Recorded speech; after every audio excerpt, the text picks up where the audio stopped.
Halo teman-teman, selamat datang kembali di channel YouTube Richard Darmawan. Pada kesempatan hari ini kita akan membahas saham-saham yang ada di Indonesia secara khusus menggunakan pendekatan analisa teknikal. Yang pertama kita akan bahas tentang IHSG dulu, setelah itu kita akan bahas kurang lebih ada 7 saham yang kiranya menarik untuk diperhatikan beberapa waktu ke depan. Untuk IHSG hari ini kita lihat bersama ditutup mengalami koreksi sebesar 0,39%. Setelah gagal breakout atau gagal bertahan di atas area 7100 sehingga mengakibatkan turun kembali ke area 7053. Pergerakan IHSG sejauh ini tidak berubah ya teman-teman, hanya sideways aja 7130 sampai 7000 atau 6950-an. Jadi pergerakannya masih ada di range ini saja, tidak bergerak gimana-gimana banget. Kalau kita lihat data di rti.co.id, IHSG memang dari awal sesi terus mengalami penurunan, dan yang menarik adalah ada tarikan di akhir sesi sehingga closingnya hanya mengalami minus 0,386. Area low-nya di 7013, dan bisa kita lihat kemarin transaksi tidak terlalu besar, hanya kisaran 10,2 triliun saja. Lebih banyak saham yang turun dibanding saham yang mengalami kenaikan. Artinya saham-saham ini cukup berkorelasi dengan IHSG sehingga pergerakannya cukup sama. Dan pada hari Jumat yang lalu bisa kita lihat asing kembali net sell 232,8 miliar. Dan untuk saham pertama yang akan kita bahas hari ini adalah HMSP.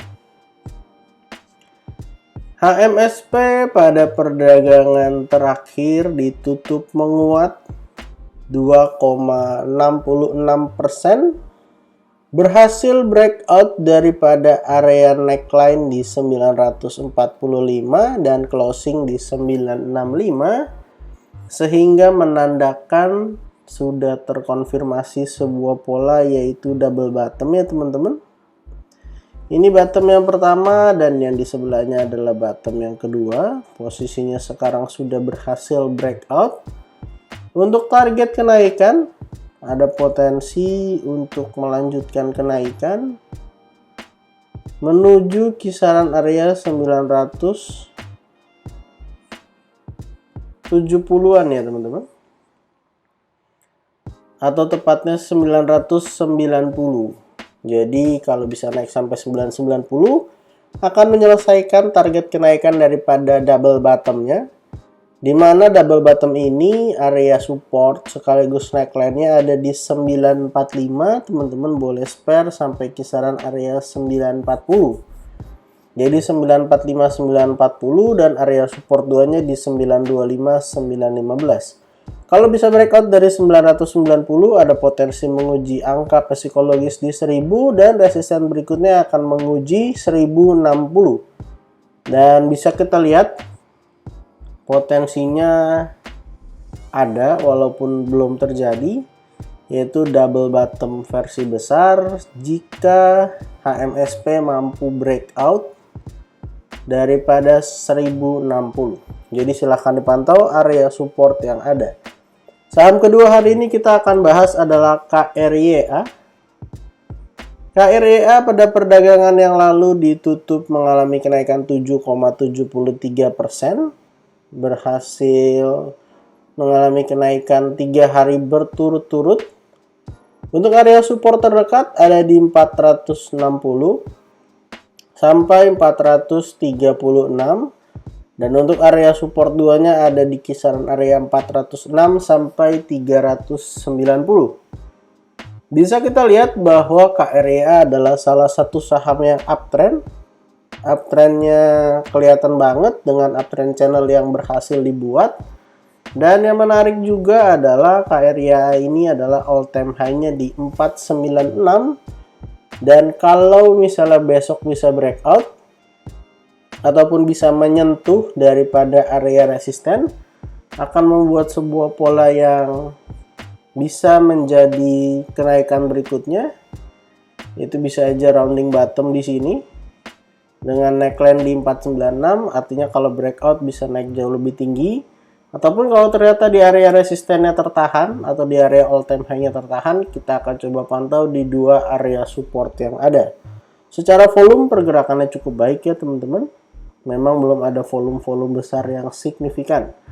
Saham ketiga yang akan kita bahas hari ini adalah Pegas.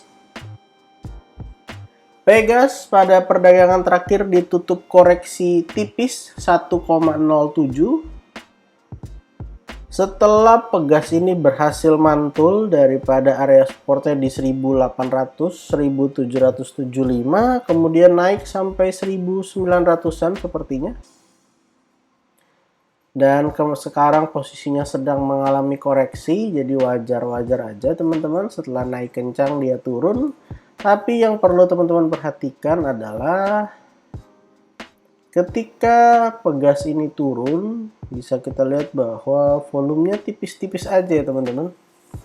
Dan kalau besok Pegas menyentuh area supportnya 1850, 1830, itu sebenarnya kesempatan untuk buy on weakness. Dengan target sebenarnya ke area 1990, karena secara pola besarnya itu adalah inverted head and shoulders. Jadi kalau misalnya besok Pegas turun sampai area 1830, jadi kesempatan untuk buy on weakness. Lalu kalau misalnya teman-teman mau gambarkan di sini jadi cup and handle, boleh-boleh aja. Misalnya mau buy on breakout, silahkan dipantau. Targetnya ke 1990. Di sini kita hapus dulu untuk tanda panahnya dan kita gambarkan untuk inverted head and shoulders-nya. Ini adalah left shoulder dan ini adalah head-nya. Head-nya ini sudah sekitar beberapa kali gagal breakout daripada area 1990. Dan ini potensinya adalah right shoulder. Jadi silahkan teman-teman pantau area support yang ada 1850, 1830, ataupun area support 2-nya di 1800 sampai 1775. Saham keempat yang akan kita bahas hari ini adalah Gotoh. Gotoh pada perdagangan terakhir ditutup kembali mengalami koreksi 1,6%. Sedang menuju ke area all time low-nya ya teman-teman. Atau harga terendahnya di kisaran 181. Untuk teman-teman yang mau spekulasi, silahkan pantau di 181. Kalau misalnya dikasih doji, targetnya ke 227. Ini posisinya saat ini masih belum jelas ya teman-teman. Bisa jadi ini adalah sebuah double bottom. Kalau ternyata Gotohnya mantul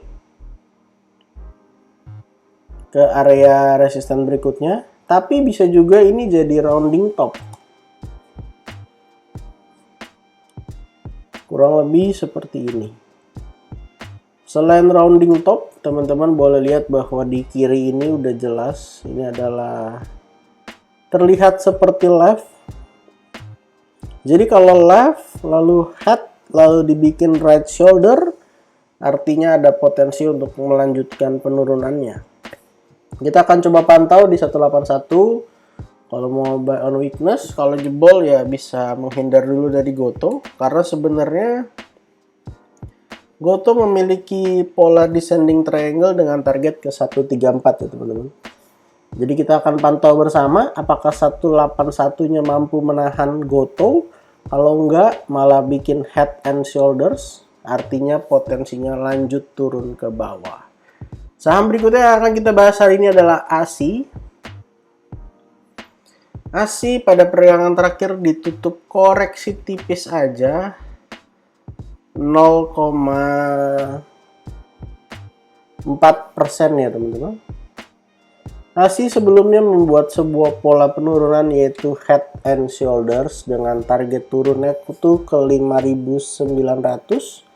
Tapi di kisaran 6.300 berhasil mantul hingga menyentuh area 6.700-an. Tapi sayangnya pada saat turun, ASI kembali membuat sebuah pola penurunan yaitu double top. Jadi selain head and shoulders, di sini ada double top. Sudah breakout, sudah di retest, bahkan gagal untuk berhasil closing di atas 6350. Targetnya harusnya ke area support ya teman-teman. Jadi kisaran 5.900 juga harusnya, ya sama, betul. Jadi memang ada potensi Asia akan ke area supportnya di 5.900. Dan kita akan tunggu apakah 5.900 sampai kisaran area 5825 mampu menahan saham ASI atau malah bikin double top yang jauh lebih besar, yang artinya bisa turun jauh lebih dalam. Kita akan lihat lagi pergerakan-pergerakan yang ada dari saham ASI, karena ASI juga berpotensi menyentuh angka psikologis di 6.000. Jadi kalau misalnya 6.000-nya tertahan nggak sampai 5.900, kita akan pantau lagi. Untuk saham berikutnya yang akan kita bahas adalah ASLC. ASLC pada perdagangan hari terakhir ditutup mengalami kenaikan 1,33%. Sudah 2 hari ya membentuk area high atau membentur area high di 159. Pada perdagangan yang lalu juga high-nya di 159, di mana area resistennya itu di 156. Artinya posisinya ASLC sudah 2 kali gagal breakout, dan area support terdekat dari ASLC kita akan gunakan area yang ada di sini di kisaran 150 sampai area 149 menjadi area support daripada ASLC, ataupun kita bisa masuk ke time frame yang lebih kecil untuk mencari area supportnya. Di sini bisa kita gunakan 150, teman-teman boleh spare sampai area kisaran 147 ya, untuk menjadi kesempatan untuk buy on weakness.